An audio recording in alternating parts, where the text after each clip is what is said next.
Pemirsa sana, ada orang-orang yang rajin beribadah karena ingin dilancarkan urusan dunianya, seperti diterima bekerja, lulus dalam ujian, terhindar dari bahaya, diperbanyak rezekinya dan lain sebagainya. Padahal menjalankan agama hendaknya dilakukan dengan tulus tanpa pamrih. Lalu, bagaimana orang yang beribadah tapi ada pamrih duniawi seperti itu? Apakah ibadahnya diterima Allah SWT? Para ulama menjelaskan bahwa niat-niat duniawi yang memang Allah dan Rasul-Nya janjikan tidak merusak niat ikhlas selama yang menjadi niat atau tujuan utamanya adalah ikhlas karena Allah. Hal ini juga didasarkan pada firman Allah Ta'ala dalam surah Al-Baqarah ayat 198. Allah mengizinkan orang yang melaksanakan ibadah haji sambil berbisnis. Tidak ada dosa bagimu untuk mencari karunia rezeki hasil perniagaan dari Tuhanmu. Quran Surah Al-Baqarah ayat 198. Ayat ini turun sebagai respon atas kekhawatiran kaum muslimin terhadap aktivitas bisnis yang biasa mereka lakukan di musim haji, padahal mereka sedang menunaikan ibadah haji. Diriwayatkan oleh Abu Daud dari Abu Umamah Al-Tamimi pernah bertanya kepada Ibnu Umar, "Sesungguhnya aku ini seorang pengusaha. Aku menyewakan kendaraan dalam keadaan melaksanakan haji. Ada orang mengatakan kepada saya bahwa saya ini tidak mendapatkan pahala ibadah haji." Maka Ibnu Umar berkata, "Tidakkah engkau berikhram dan bertalbiyah, melakukan tawaf dan bertolak dari Arafah dan melontar jumroh?" Aku menjawab, "Ya, aku melakukan semua itu." Ibnu Umar berkata, "Kalau begitu, engkau mendapat ibadah haji." Pernah datang seorang laki-laki kepada Rasulullah SAW seraya bertanya seperti yang engkau tanyakan kepadaku. Maka beliau diam hingga turunlah ayat. Kemudian Rasulullah SAW memanggil orang itu dan membacakan ayat tersebut, lalu berkata, "Engkau mendapat ibadah haji."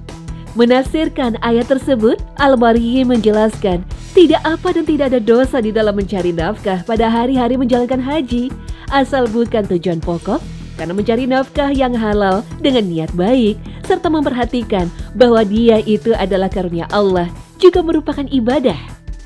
Ibadah memang harusnya dilakukan dengan ikhlas atau murni karena Allah, tidak ada maksud lain.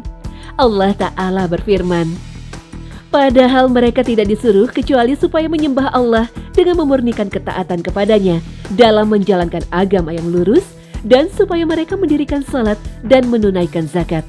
Dan yang demikian itulah agama yang lurus." Quran Surah Al-Bayyinah ayat 5.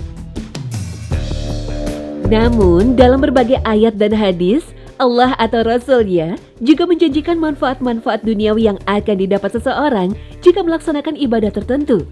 Misalnya, salat yang mendatangkan ketenangan, sedekah bisa menolak bala. Begitu juga dengan haji yang banyak manfaat yang bisa mereka peroleh, di antaranya adalah manfaat dari hewan kurban.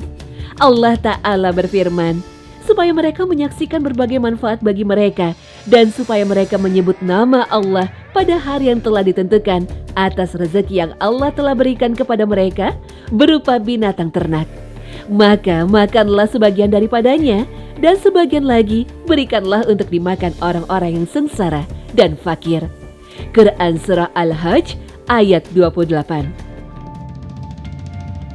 Berbeda halnya jika yang menjadi tujuan utama adalah sanjungan orang lain, maka perbuatan seperti ini bisa jatuh ke dalam riya. Atau yang menjadi tujuan utama bukan lagi Allah Azza wa Jalla, tapi manfaat-manfaat duniawi, maka dalam kondisi ini seseorang bisa terjebak menjadi hamba dunia.